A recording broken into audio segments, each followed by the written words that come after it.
title saga between Ooni of Ife and Alaafin of Oyo.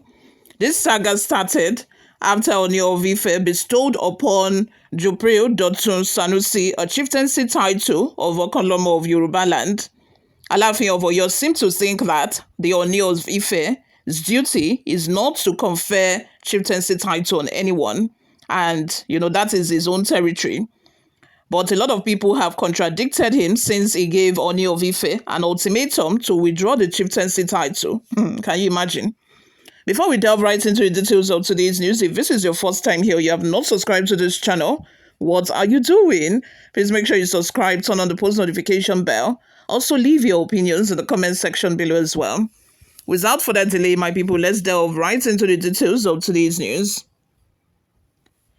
The Olukosi of Ilukosi Ijesha, HRM Oba Omotosho Bayo Leye, has said the authority of the Alaafin of Oyo ends in Oyo.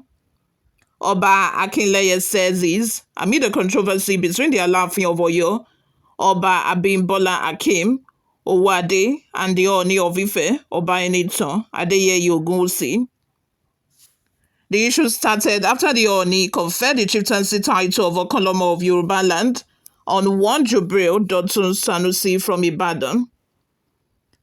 Reacting, the Alaafin said the conferment of such a title solely lies with him, just as he issued a 48-hour ultimatum to the Ooni to reverse his decision.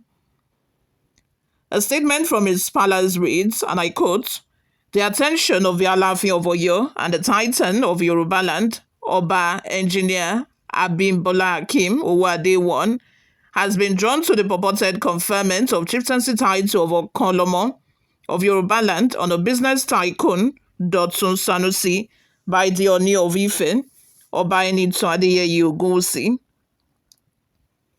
The conferment of chieftaincy title, which borders on Yoruba land, by the Ooni of Ife is not only an affront to the referred institution of the Alaafin, who is the Titan of Yoruba land, and on whom holds exclusive rights to confer only chieftaincy title, which covers the entire Yoruba land, on anyone.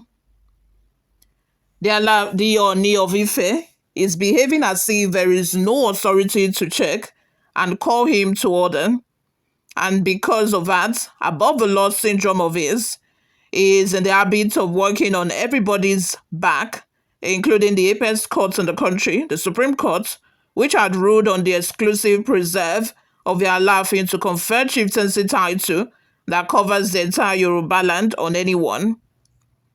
He added, the instrument of office presented to Oba Ogunwusi during his installation specifically limits its traditional area of authority to Oromiyan local government area, which has now been split into 3 local governments, Ife Central, Ife North, and Ife South.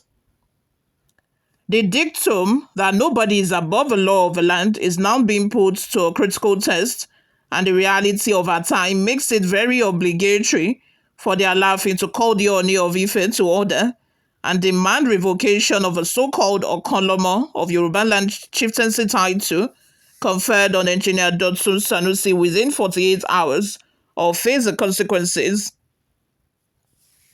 Reacting, Oba Akinleye made a case for why the Ooni of Ife could confer the chieftaincy title on Jubril, regardless of what Alaafin thinks. He shared on X, also known as Twitter, Alaafin authority ends on Oyo land, Owa Obokun authority ends on Ijesha land, Awujale authority ends on Ijebu land, Alaki authority ends on Egba land. No child is older than who father them. We are all children of Odua, and Ooni is sitting on our father's throne. You all, let's have your thoughts and your opinions in the comment section below. In a related news, a prominent mortgagee in Ibadan land, Abass Oloko, has fiercely defended Chief Jubril Dotun Sanusi in light of the outrageous ultimatum issued by the Alaafin of Oyo, Oba Engineer Abimbola Akim Owade I, demanding the revocation of Sanusi's chieftaincy title of Okanlomo of Yoruba land, which was officially confirmed at the weekend by the Ooni of Ife. His Imperial Majesty Oba Enito Wusi or Jaja 1. Oloko unequivocally dismissed the Alaafin's threat as absurd and a clear demonstration of misunderstanding regarding Yoruba traditional authority. In a statement, the influential Mogaji asserted that the Alaafin is ill-informed about the historical hierarchy within Yoruba traditions, where the Ooni of Ife holds a superior position over the Alaafin. He emphasized that this misguided ultimatum not only lacked merit, but also revealed a troubling disregard by Alaafin for established customs that have governed the Yoruba people for centuries.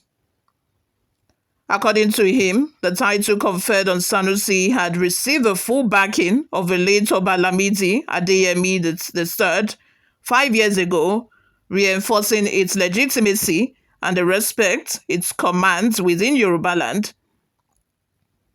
He affirmed that Alaafin's attempt to challenge this title is not only unwarranted but also deeply disrespectful to the traditions that underpin Yoruba leadership.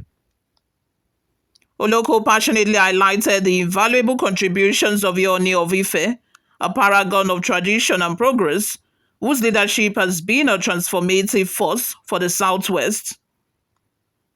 They stated, the Ooni is not just a traditional ruler, he is a visionary architect of unity and development. His initiatives have fostered economic revitalization, cultural renaissance, and social harmony across the region. The Ooni's influence extends beyond borders, positioning Yoruba nation as a formidable force in Nigeria and on the global stage. He contrasted this with the current Alaafin, questioning the tangible value that Oba Akim Abimbola Owode has added to Oyo Town and Oyo State since his enthronement. While the Ooni leads with purpose and direction, we must ask, what legacy is being built in Oyo? They remarked. Oloko expressed that traditional rulers should remain focused on issues within their domains and not interfere in matters beyond their invitation. He stated, we urge Oba Abimbola Owode to do his worst if the ultimatum he issued lapses. If inferiority is a major problem for any monarch who dabbles into issues that are beyond his domain.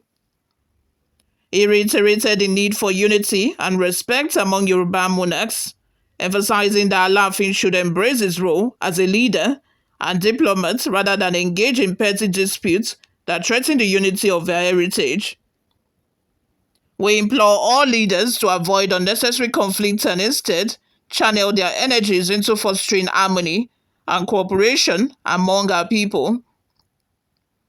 Abass Oloko further praised Jubril Dotun Sanusi for his integrity, character, and significant contributions to the Yoruba community, highlighting his dedication to growth and development. He stated, Chief Dotun Sanusi is a man of vision, committed to fostering unity and progress among our people. His unwavering commitment to the advancement of Yorubaland deserves not only recognition but also admiration.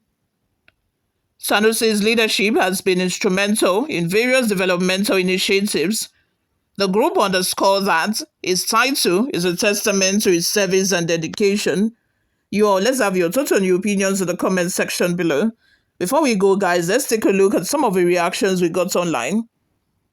Prince Fatai Omoba says, anyone looking for a title to be covered Yoruba land should do so through the Alaafin of Oyo, not under any Yoruba Obas, as pronounced by the Supreme Court of Nigeria. The apex court any action from the Yoruba Obas acting in disregard of Yoruba land title, not only disrespectful to Alaafin but disregard to the rule of law as enforced by the Supreme Court in its judgment in connection to the rights granted only Alaafin. English is hard. The composure of that comment. Moses Oluwole says, the Alaafin should be ignored, but needs to tender apology to the Ooni of Ife for his misguided statement.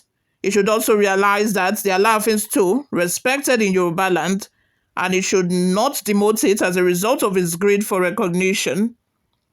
Oyenike says Alaafin is behaving in a manner in which it thinks is still in the era of Kiriji wartime. Another comment here says, from Emeka Daniel, it says, good to hear this. Yoruba man with power torso, this one called Alaafin, they coronated recently, is already fighting for superiority. I'm surprised because this tribe love power like anything, which they exhibit in both national and even traditional level, just to show off. One last comment, guys, from Swift Angels Foundation. It says, how does conferment of chieftaincy titles improve the economy of Nigeria? Will these overfed fellows allow ordinary citizens the space to breathe? Thank you very much for always listening and watching, guys. I'll see you all in my next video. Bye for now.